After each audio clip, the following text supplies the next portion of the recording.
Hello दोस्तों, स्वागत है आपका एसएससी सीजीएल 2025 पीवाईक्यू मूक्स के इस नेक्स्ट वीडियो में। तो यहाँ मैं जितने भी एसएससी सीजीएल 2025 के जितने भी मैथ्स के सेक्शनल मॉक्स हैं, मैं उनको day by day mostly daily attempt करता हूँ। और जो मॉक अटेम्प्ट करने से पहले स्टार्टिंग के 5 से 7 मिनट पिछले मॉक को एनालिसिस करते हैं और उसके बाद में मैं नेक्स्ट मॉक को अटेम्प्ट करता हूँ। तो चलिए शुरू करते हैं बिना किसी देरी के। तो सबसे पहले हम हमेशा की तरह लास्ट मॉक को देखते हैं, उसके एनालिसिस को देखेंगे। लास्ट मॉक में अपने मार्क्स थे 48, एक क्वेश्चन अपन ने किया नहीं था और शायद एक थोड़ा डाउटफुल में टिक लगाए थे। सबको देख लेंगे अभी, मतलब किस तरीके से एनालिसिस करना होता है आपको ये भी समझ में आ जाएगा इससे। तो इनमें कुछ है नहीं, जो कम परसेंटेज होगा ना उसको थोड़ा सा देखेंगे, बाकी जो नहीं किए हैं उसको देखेंगे। तो जैसे अभी ये है, अच्छा हाँ इसी में थोड़ा चांस भी लेते हैं अपन, बाकी इसमें कुछ था नहीं। ये क्या था क्वेश्चन कि एक प्रतिमा दे रखी है, यानी इसमें क्या दे रखा है, एक प्रतिमा दे रखी है ना, और उसके नीचे आधार स्तंभ दे रखा है। और आधार स्तंभ, ये जो प्रतिमा है ना, एक तो यहाँ जमीन में कोई पॉइंट है जमीन पे, तो इस प्रतिमा की चोटी से तो 60 डिग्री का कोण बना रहा है और इस आधार स्तंभ के शीर्ष से 45 डिग्री का कोण बना रखा है। और ये प्रतिमा की ऊंचाई 1.6 दे रखी थी।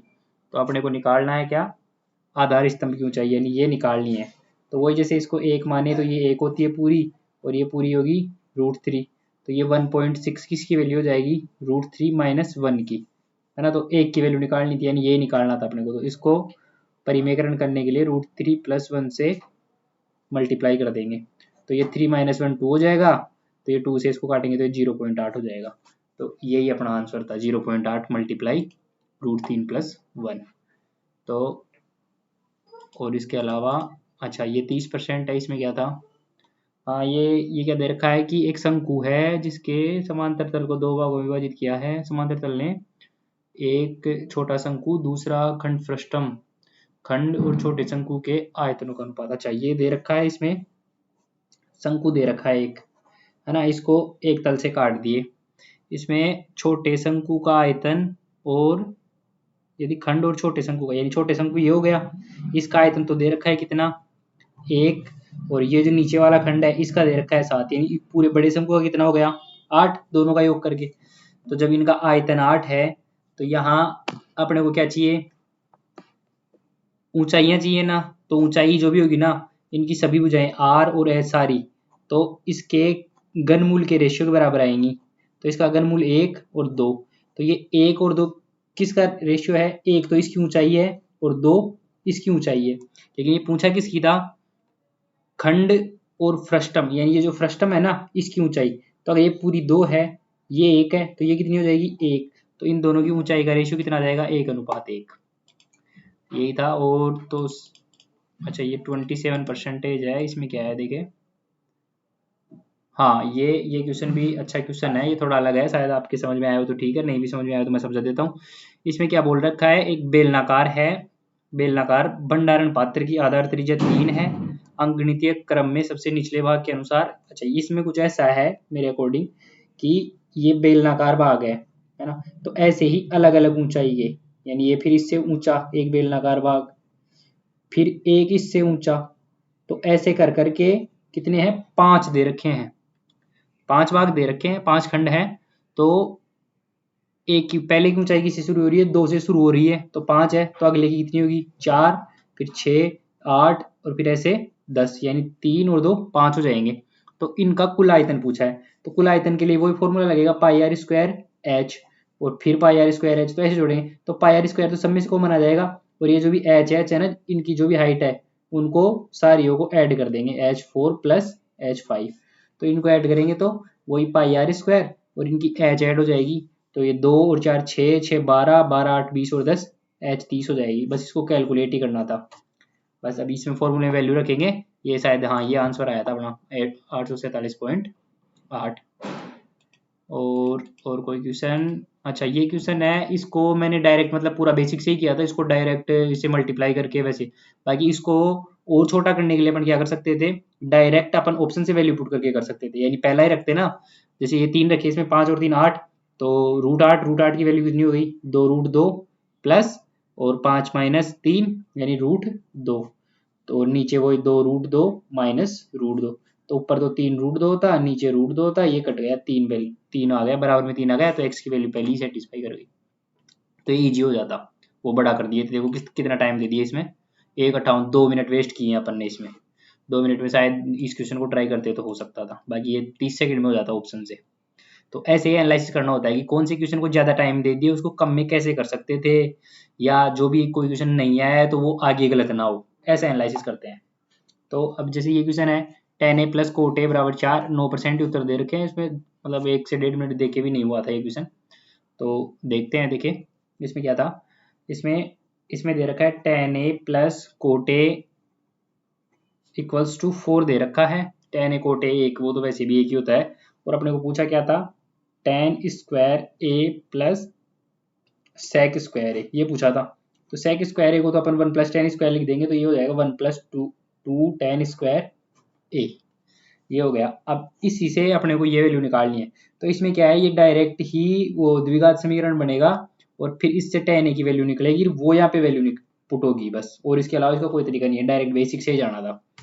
तो इसमें tan a को, इसको कोट a को 1/tan a लिख दिए, तो ये हो जाएगा tan स्क्वायर a प्लस 1, और इधर हो गया 4 tan a, बटे में tan a था वो इधर मल्टीप्लाई हो गया।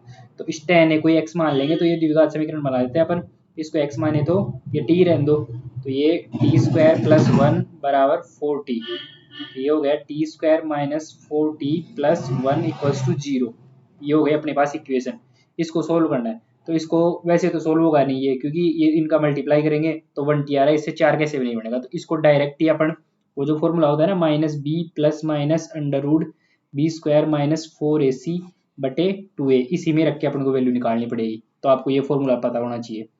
तो ये माइनस बी यानी ये 4 है, तो ये प्लस का 4 हो गया, plus minus under root b square 16 और फिर प्लस माइनस 4ac, तो ये a है ये c है, तो ये माइनस, ये इधर प्लस माइनस, ये इधर प्लस माइनस नहीं है, 4/2, तो इसको काटेंगे तो ये 2 से 2 कट जाएगा, 16 माइनस 4 12 है, तो इसमें से भी 2 को माना जाएगा, 2√3 होगा, 2 से कट जाएगा, तो ये होगा 2 प्लस माइनस √3, ये किसकी वैल्यू आ गई, t की, यानी tan a की वैल्यू आ गई ये, और ये वैल्यू अपने को कहाँ पे पुट करनी है, इसमें, यही तो अपने को निकालनी है, तो इसमें पुट करेंगे तो इधर लिख लेते हैं 1 प्लस 2 गुणे, यानी प्लस प्लस की है अपने पास सारी वैल्यू, तो प्लस वाले को पुट करेंगे, तो प्लस वाले को पुट किए तो 2 प्लस √3 है, 2 प्लस √3 का स्क्वायर, इसको सोल्व करेंगे तो 1 प्लस 2 मल्टीप्लाई ये 4 हो गया, प्लस 3 प्लस 2/4√3, ठीक है, 4 और 3 7, 7 दूनी 14 और 1 15 प्लस, और ये 4 से गुणा हुआ तो 15 प्लस 8√3, ये अपना करेक्ट आंसर हो गया। तो ये बिल्कुल मतलब वही है, एक सेम तरीका है भाई, ऐसा नहीं है कि हर क्वेश्चन के लिए कोई अलग बड़ा तरीका है भाई, कोई भी क्वेश्चन नहीं हो रहा है द्विघात समीकरण में इक्वेशन बना के अपन इसको ऐसे ही सोल्व करते हैं, तो इसी तरीके से करना था। बाकी टेक्स्ट बुक का जो सोल्यूशन है, ये भी मतलब इक्वेशन तक तो वही वैसा ही है, फिर उसके बाद में इसने पता नहीं कुछ अलग ही टाइप से, हाँ एक ही स्पेशल क्वेश्चन के लिए इसे टिप्सफाई करने के लिए इसने कुछ अलग बना दिया है, तो अपने को कुछ हर क्वेश्चन के लिए कोई अलग तरीका पढ़ने की जरूरत नहीं है, जो अपना सेम तरीका है ना उसी तरीके से, उसी में मतलब उसी को बार बार प्रैक्टिस करके उसी तरीके से करेंगे, हर क्वेश्चन के लिए नया तरीका नहीं लाएंगे। और जैसा कि आपको पता ही है, मैं नॉर्मली मतलब जो भी क्वेश्चन सोल्व करता हूँ, अगर आप सॉल्यूशन देखते होंगे तो देखते ही होंगे, क्योंकि मेरा या नॉर्मल बेसिक तरीका है, या मतलब जो भी है एक परमानेंट तरीका जिससे अपन हमेशा करते हैं, मैं उसी तरीके को फॉलो करता हूँ, उसी में स्टेप कम कर देता हूँ। जैसे कोई क्वेश्चन है बार बार आता है, तो उसकी बार बार प्रैक्टिस हो गई ना, तो उससे उसी में स्टेप कम करता हूँ सॉर्ट करने के लिए, ना कि हर क्वेश्चन के लिए कोई नया तरीका है, नई ट्रिक है, कुछ नहीं, मैं नॉर्मल बेसिक से क्वेश्चन सोल्व करता हूँ। और देख रहे होंगे आप, नॉर्मल बेसिक से भी मतलब ये 20 मिनट का टाइम होता है, इस 20 मिनट में मैं अच्छे से पेपर अटेम्प्ट कर लेता हूँ भाई, 1-2 क्वेश्चन रह जाते हैं, वो कोई बड़ी बात भी नहीं है, बाकी नॉर्मली ठीक ठाक पेपर अपना अटेम्प्ट हो जाता है। तो आपको भी मतलब नॉर्मल जो तरीके हैं ना, जो सदाबहार तरीके जिनको बोलते हैं उन्हीं को फॉलो करना होता है। ऐसा नहीं है कि हाँ जल्दी करने के लिए, पता नहीं जल्दी करने वाले तो कौन सा ही तरीका लगाते होंगे। अगर कोई लगाते भी हैं तो आप मत माना करो उनकी। आपको जो तरीका है एक फिक्स, जो भाई हाँ ये तरीका अपना मतलब बिल्कुल एक ब्रह्मास्त्र की तरह है, कहीं भी अपन यूज कर सकते हैं। उसी तरीके को बार बार प्रैक्टिस करोगे ना तो वो ही सॉर्ट हो जाएगा। ऐसा नहीं है कि हर क्वेश्चन के लिए कोई नया तरीका लेके आए हैं या हर क्वेश्चन के लिए सॉर्ट, वो याद नहीं रहते हैं भाई। और स्पेशली एग्जाम में तो याद नहीं आता है। अगर यहाँ अपन को याद भी रह गया, मॉक में कर भी लिया ना, एग्जाम में नहीं याद आएगा। एग्जाम में वही बेसिक याद आता है। तो बेसिक को ही सॉर्ट करने का ट्राई करते हैं। तो ठीक है, अब अपन शुरू करते हैं ये मॉक को। बाकी अगर आपने ये मॉक अटेम्प्ट कर लिया है तो इसका स्कोर कमेंट बॉक्स में जरूर कमेंट करना, आपका क्या स्कोर रहा। बाकी मैं इसको शुरू करता हूँ।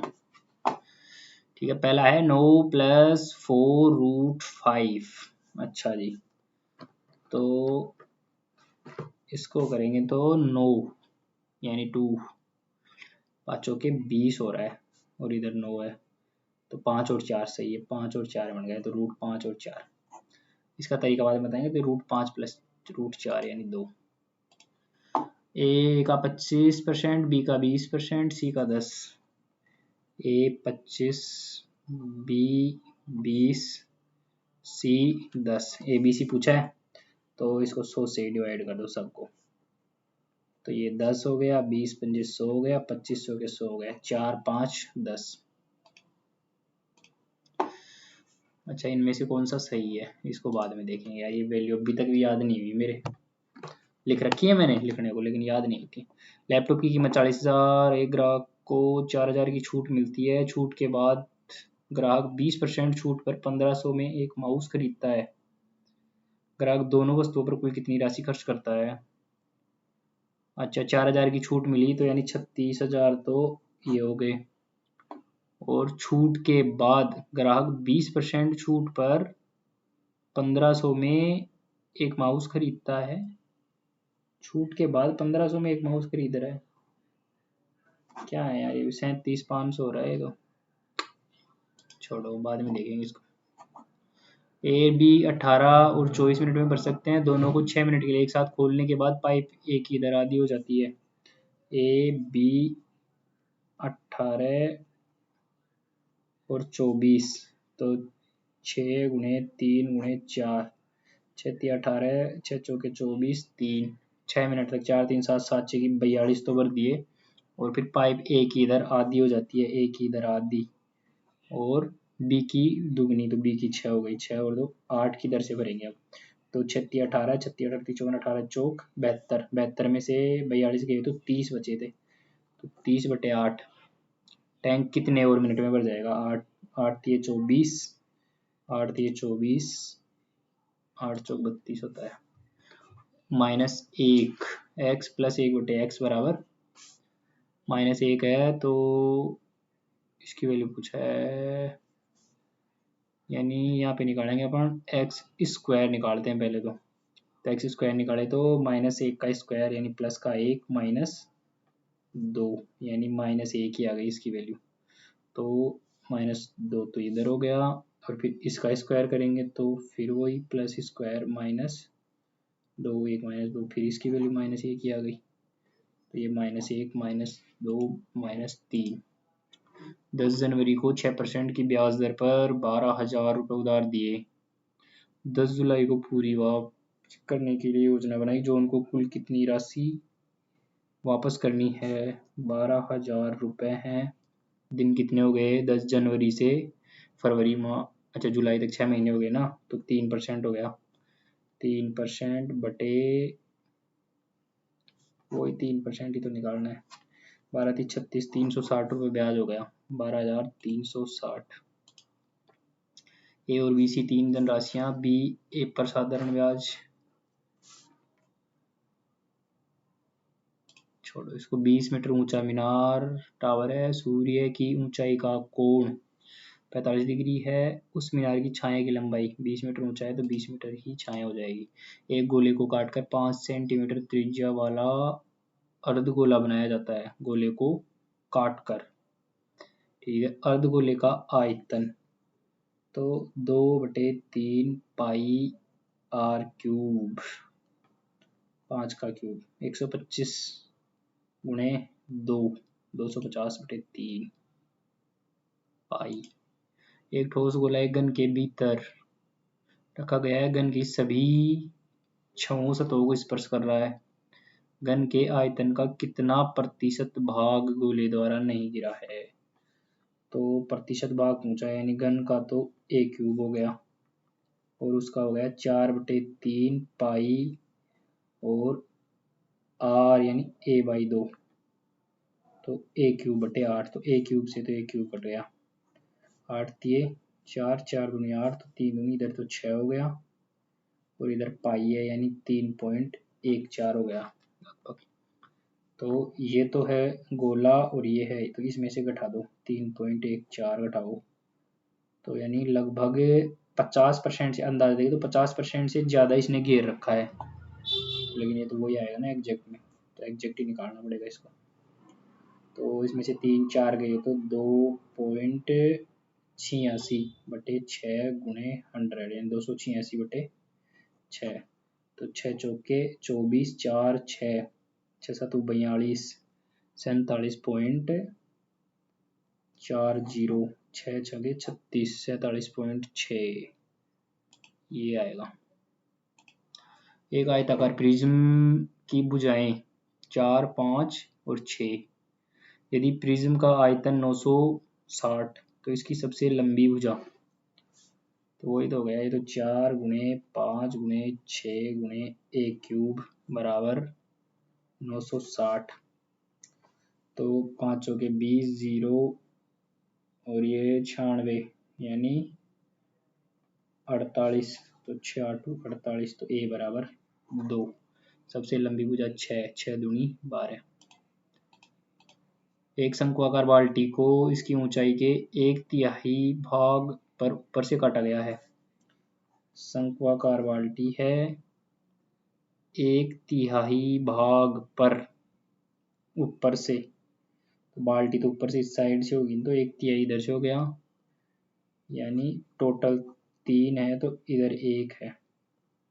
ठीक है, दोनों भागों ऊपरी भाग से निचले भाग के आयतनों का अनुपात, तो अनुपात हो गया 3 का क्यूब टोटल तो, और 1 का 3 - 1 यानी 2 का क्यूब, तो ये 3 का क्यूब तो हो गया 27 और 1 हो गया 8, तो ये 8 तो है छोटे वाले भाग का और इसमें से 8 गए तो नहीं, एक वाला ही आएगा ऊपर से, इस साइड से काटेंगे तो, क्योंकि इधर तो ऑप्शन ही नहीं है ना। तो ये 3 का क्यूब 27 और 1 हो गया, तो ये तो 1 हो गया और 1 26 हो गया दोनों भाग। tan a + cot a बराबर 2, तो sin a + cos a, यानी ये तो वही हो गया, tan a बराबर 1 है, tan a बराबर 1 है तो 45 डिग्री मान हो गया, तो 1/√2, 1/√2, 2/√2 यानी √2। Sine 20 degree, sine cos 10 degree, cos 10, cos 20, sine 10, यानी sine a sine b cos a cos b, तो साइन a + b यानी साइन 30 डिग्री, साइन 30 डिग्री की वैल्यू 1/2। y बराबर 4x - 5 ग्राफ किस बिंदु से होकर गुजरेगा?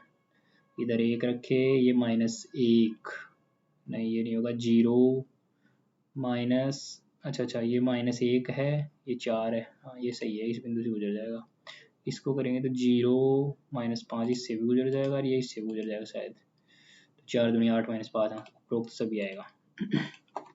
एक वर्त के एक त्रिज्या खंड का केंद्रीय कोण 60 डिग्री, त्रिज्या 9, वर्त के अन्य त्रिज्या खंड का केंद्रीय कोण π/3, π/3 मतलब 3 6 18 वही है सेम। एक सेक्टर के क्षेत्रफल का, पहले सेक्टर मीन्स क्षेत्रफल का दूसरे सेक्टर से 1/1 ही होगा, सेक्टर शायद त्रिज्यखंड को ही बोलते हैं ना, बाकी और बाद में देख लेंगे। समांतर चतुर्भुज एक चतुर्भुज है जिसमें विपरीत भुजाओं का केवल एक नहीं है, सभी 4 90 भी नहीं है, विपरीत भुजाएं समांतर व समान लंबाई की होती हैं। समकोण त्रिभुज का कर्ण 13, भुजा 5, एक दूसरा समकोण त्रिभुज पहले वाले के समरूप है, इसका कर्ण 39 है, 13 3 39 है, तो दूसरे का क्षेत्रफल 3 गुना है इसकी भुजाएं, तो 3 तिया 9 गुना आ जाएगा उसका क्षेत्रफल। इसका क्षेत्रफल कितना होगा 5 गुणे 6 यानी 30, 9 30 27, 270। एक चतुर्भुज ABCD में रेखाखंड BD एक विकर्ण है। एक चतुर्भुज ABCD में BD एक विकर्ण है। BD एक विकर्ण है। AB बराबर CD, AB बराबर CD। कोण ABD CDB, ABD और CDB, ये कोण बराबर हैं। तो क्या त्रिभुज ABD CDB के सर्वांग है? ABD और CDB, तो कोण A बराबर होगा C के। नहीं कह सकते, एक विकर्ण है। अच्छा AB बराबर CD है, AB बराबर CD, AB बराबर CD हो गया एक, तो सही है। फिर एक ये भुजा कॉमन हो गई इसमें, कौन सी BD और BD, और इन दोनों के बीच का कोण, इस भुजा के और इस भुजा के कोण D, कौन से त्रिभुज में, इसमें D इसके B के बराबर। हाँ सही है, सर्वांग सम हो गए SAS हिंदी करो इसको। हाँ SAS। 27 का क्यूब माइनस 10 का क्यूब माइनस 29 का क्यूब प्लस 246, इनका क्यूब निकालना पड़ेगा क्या, या फिर यूनिट डिजिट से करें? तो 7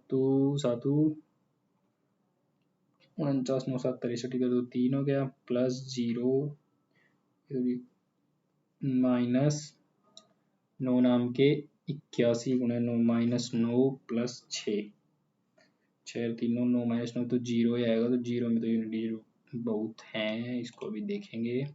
sin x 3/5, 1 plus 10x 1 minus 10x, तो 3 4 5 ट्रिपलेट है, तो इसको करेंगे 3/4 यानी 1 प्लस 4 प्लस 3/4 माइनस 3, 4 और 3 7 हो गया।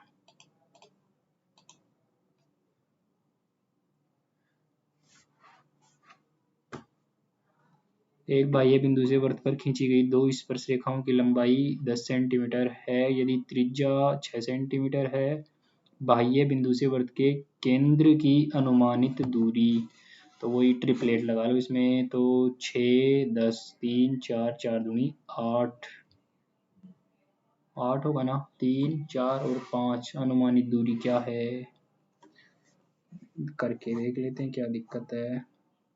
10 सेंटीमीटर स्पर्श रेखा है, ये 90 डिग्री का कोण है, ये 6 कितनी त्रिज्या हो गई, हाँ सही है, ये गड़बड़ हो रहा था ना। 100 और 36, 136 का वर्गमूल निकालना है अपने को, तो 11 से ज़्यादा और 12 से कम, तो 12 के आसपास ही हो जाएगा ये। एक वृत्त पर एक समकोण त्रिभुज के अंदर बना है, एक वृत्त समकोण त्रिभुज के अंदर बना है जिसकी भुजा 5 12 है, वृत्त की त्रिज्या, वर्त बना है समकोण त्रिभुज के अंदर। अच्छा तो इसकी अंतः त्रिज्या निकालनी है, तो अंतः त्रिज्या हुई P plus B minus H, तो P प्लस B 12 और 5 17 माइनस H क्या होगी 13/2, 4/2 यानी 2। अरे यार ये कैमरा सही नहीं आ रहा भाई, ठीक है अब जो भी है वैसे दिख रहा है। इसको देखें तो 5 1 6 5 1 6 3 सही है, तो हाँ सही है, A cube B cube formula लग रहा है तो डायरेक्ट, तो इसमें 3AB है तो कट ही जाएगा पूरा ही, एक हो जाएगा, एकदम सही बात है। अब जो क्वेश्चन उनको देखते हैं, इसको बाद में ही देखेंगे। सबसे लास्ट में, एक लैपटॉप की कीमत 40,000 है, एक ग्राहक ने इस पर 4,000 की, अच्छा इंग्लिश में देख लेते, एक प्राइस 40,000 है, कस्टमर गेट से discount of 4,000 unit, after the discount the customer buys a mouse for 1500 at 20% discount. अच्छा जी, 36,000 तो ये हो गए, और 1500 पे 20% का डिस्काउंट, यानी 15 दूनी 30, इसमें 300 रुपये का एक माउस खरीदता है। टोटल अमाउंट कितना होगा? तो 0,0,2,6,1,7, 37,200। 8वां क्वेश्चन हिंदी में देखेंगे अब। ABC 3 धन राशियां हैं। B A पर साधारण ब्याज है, B A पर साधारण ब्याज है, और C B पर साधारण ब्याज है। यदि एक ही समय के लिए एक ही ब्याज दर पर हैं तो निम्नलिखित में से कौन सा सत्य है? मतलब B इस पे ब्याज है, ये इस पे ब्याज है, तो कौन सा सत्य होगा भाई? सेम ही रेट है तो फिर इस हिसाब से तो बराबर होना चाहिए ये, मतलब तो फिर B स्क्वायर बराबर AC होना चाहिए। तो अभी के लिए तो इसी को टिक लगा लेते हैं, और कॉन्सेप्ट सारा जानने की जरूरत नहीं है, वो बाद में जान लेंगे। 27 क्यूब प्लस 10 क्यूब, इसमें 27 का क्यूब कैसे निकाल सकते हैं अपन? नहीं निकाल सकते। 27 और 10 37, A cube plus B cube minus C cube, तो इसको तो करना ही पड़ेगा क्या? चलो तो भाई निकालते हैं। 9 का क्यूब निकाल लें एक बार, और फिर 3 का क्यूब निकाल लें। 9 27, 3 का क्यूब होता है 9 9 27, और 9 का क्यूब होता है 729 गुना के 9 7 63, 7 दूनी 14 और 26, 7 7 49 और 2 51 गुणे 9 दूनी 18, 2 दूनी 4 और 1 5, 7 दूनी 14, 3 8 6 9 1 19,683, तो ये हो गया। 29 का निकालेंगे तो 29 का वर्ग होता है 741, 29, अरे 29 का क्यों भी भूल गए क्या? 9 नाम की 81, 9 दिन 18, 18 दूनी 36, 36 और 8 44, 2 दूनी 4, हाँ सही है, 741 होता है। इसको 29 से गुना किए, 9 9 चौक 36, 9 7 63 और 3 66, 2 1 कम 2, 4 दूनी 8, 7 दूनी 14, 9 8 6 6 4 10 11 और 1 1 2, 21,000 ये हो गया। इसमें 1000 जोड़ दे, 19,000 तो 20,683 हो गया, और इसमें 246 और जोड़ दिए तो 6 3 9 8 और 4 12, 6 और 2 8 1 9 0, 20,929।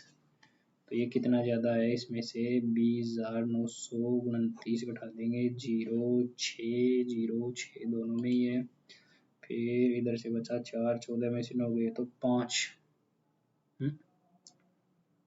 8 में से 2 4, 4 गए 5 बच रहा है, तो वही फिर इधर 0 हो गया। 560, 21,000 माइनस माइनस का बच रहा है, वो भी, ये तो गड़बड़ हो गया मामला। 60 तक तो सही था, कहाँ गड़बड़ हुई है? अब इन दोनों में से ही लेंगे तो चांस, तो इन दोनों में से इसी को लगा लेते हैं। अभी 2 मिनट अभी भी हैं, इस क्वेश्चन को देखते हैं, अब इसको बाद में देखेंगे। अब ये तो गड़बड़ हो गई, एक बार कैलकुलेट, वैसे ही काफ़ी टाइम हो गया, अब दोबारा नहीं कर सकते। √7 प्लस √2, अच्छा या तो ये बराबर है, तो बराबर तो पॉसिबल नहीं है, कम है या ज़्यादा है ये चेक करना है। तो √7 की वैल्यू और √2 की वैल्यू, √2 की वैल्यू तो है अपने पास 1.414, अरे यार ये, और 7 की वैल्यू है, तो 7 को अपन 700 मान के करें तो 20 21 741 29 का होता है, तो 29 से पहले 28 के आसपास मान ले इसको। 841 होता है यार, ये गड़बड़ हुई थी इसमें, इसको बाद में देखेंगे। 800 गुण 27 का 729 26 का मान ले इसको, 2.6 के आसपास है ये लगभग, तो 6 और 4 10, 2 और 1 3 और 1 ये 4 के आसपास जाएगा, 4.014 हो रहा है। अब इधर √6 और √3 की वैल्यू, √3 की तो हो गई 1.732, और √6 की वैल्यू फिर से निकालनी है तो 600, यानी 676 625 24, 2.4 के आसपास माने तो इसको, 7 और 4 11, 2 और 1 3 1 4 ये ज़्यादा जा रहा है, तो इधर वाला ज़्यादा होगा, यानी दूसरा सत्य है ओनली।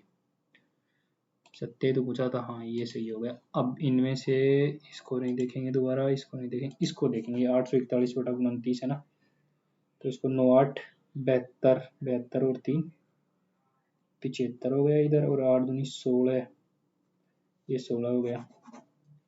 तो ये 9 8 13, 7 और 6 13 और 1 14 और 1 2, 24 में से 20, 9 2 9 गए तो 0 6 3 6 गई तो 4 4 बचेगा, 4 वाला, हाँ यही है, यही लगा रखे अपन 4 और इधर 3 सही है। तो ये भी अपना सही हो गया। अब 741 वर्ग कर दिए, तो वही भूल गए थे, बताओ। इसमें तो ये आएगा सेक्टर त्रिज्यखंड कोई बोलते हैं इसका।